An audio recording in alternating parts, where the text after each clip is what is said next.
Assalamualaikum warahmatullahi wabarakatuh. Selamat pagi, salam sejahtera untuk kita semua. Salam merayu, salam untuk saudaraku semua yang ada di Indonesia maupun di luar negeri. Semoga berbahagia. Dan bagi yang baru menjalani sakit, mudah-mudahan dikasih kesembuhan yang cepat. Dan yang beraktivitas atau kerja mendapat rezeki yang banyak. Amin. Tahun ini adalah tahun politik ya. Semua pergerakan partai politik itu tidak ada intinya, baik yang tingkat atas maupun yang tingkat bawah. Sepertinya sudah menjadi hukum alam yang namanya partai itu pasti ingin menang, ingin mendapatkan suara terbanyak di pemilu mendatang. Ya, ingin kadernya nggak jadi presiden ya, ataupun kalau bisa minimal ya capres yang diusung bisa terpilih jadi presiden walaupun tidak dari kadernya sendiri. Dengan begitu setidaknya bisa menang dan akan bisa dapat jatah kursi di kabinet. Hal ini kan agar supaya tidak kosong melompong kayak kasusnya PKS dan Demokrat dalam 2 dekade ini kan. Untuk mewujudkan cita-cita tersebut, semua partai pasti mempunyai siasat serta strategi yang baik yang dilakukan partai. Contohnya Demokrat, yaitu mengerahkan buzzer di media sosial. Juga dilakukan oleh Partai Umat yang dengan secara terang-terangan mengatakan akan mengusung politik identitas pada pemilu 2024 ke depan. Nah, lain lagi dengan P3, dia berusaha menyodorkan kader barunya yaitu Sandiaga Uno sebagai calon wakil presiden dari Ganjar. Dan masih banyak lagi cara yang dilakukan oleh partai-partai politik agar bisa menjadi partai pemenang pemilu. Di samping itu tentunya partai tersebut harus punya nama yang baik. Artinya di sini para kadernya harus sebisa mungkin bersih dari segala tindakan pidana atau jeratan hukum atau tindakan korupsi atau tindakan asusila. Semakin bersih partai tersebut dari kasus pelanggaran hukum, maka secara logika partai tersebut akan semakin diminati oleh masyarakat. Ibaratnya begini, jika punya rekam jejak yang baik, tidak pernah buat jahat, tidak pernah merugikan orang lain, maka secara otomatis dia akan disukai oleh banyak orang ya. Bisa saja orang seperti ini akan dipilih kades yang ditinggal di desa atau ketua RT yang ditinggal kelurahan ya. Itulah namanya naluri manusia. Sejahat-jahatnya orang pasti ingin dikelilingi oleh orang baik. Begitulah kira-kira ya. Sangat berbeda, berbanding terbalik dengan Sekjen Nasdem. Johnny G. Plate bukannya mengharumkan nama partai yang telah membesarkan namanya dirinya, justru merusak citra partai Besutan Surya Paloh. Johnny G. Plate ini menjadi proses hukum tersangka maling uang rakyat, bahkan yang dilakukan oleh Johnny G. Plate ya, itu tidak tanggung-tanggung 8 triliun. Wah, luar biasa kan.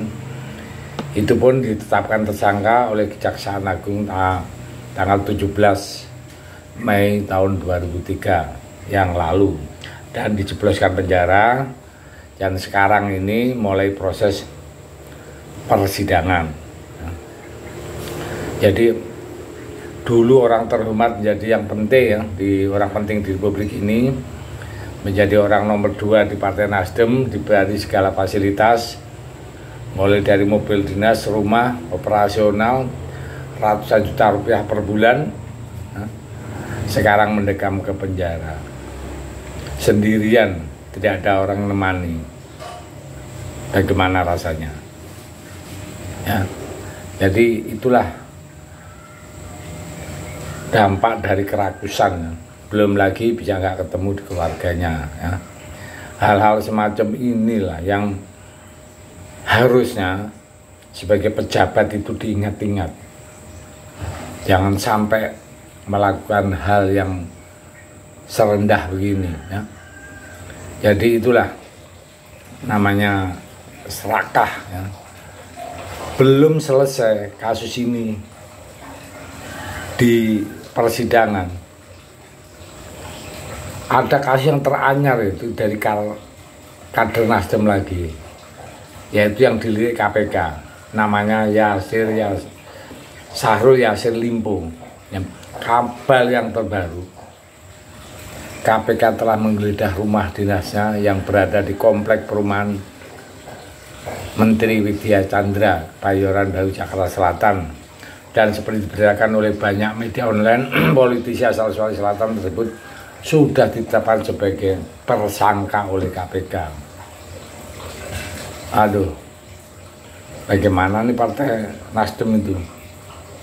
Sudah mirip Partai Demokrat yang dengan slogannya tolak korupsi padahal korupsi, ya. Jadi dengan adanya Partai Nasdem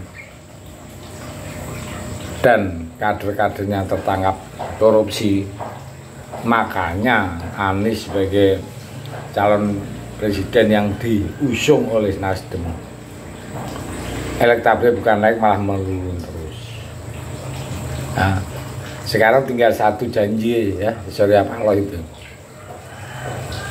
Surya Paloh pernah berjanji akan membubarkan Partai Nasdem jika ada kader dari partainya yang korupsi. Nah, sekarang sudah terbukti, sudah ada 3 elit Partai Nasdem yang korupsi.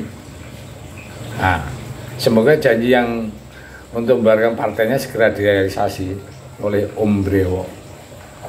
Ya, kita tunggu aja perkembangannya selanjutnya. Karena saat ini kan dalam kondisi sangat pusing sekali nih Om Brewo. Kenapa? Ngusung Anies, elektabilitasnya turun terus. Kalau mau didaftarkan, ya, perlu diingat, uang itu tidak sedikit per yuso. Kalau donatur-donatur, bohir-bohir, dengan lihat seperti itu, tidak mungkin mau merapat. Kok cari susah, cari bangkrut, yang moncer-moncer banyak. Jadi, kalau nggak didaftarkan malu, kalau didaftarkan uang siapa? Jadi saat ini Om Brewo mumet.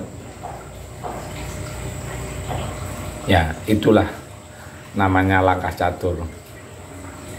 Pak Surya Paloh itu awal-awal caturnya kebablasan, akhirnya pusing sendiri sekarang. Ya, kita lihatlah perkembangan selanjutnya ya. Saya beri itu, terima kasih. Merdeka.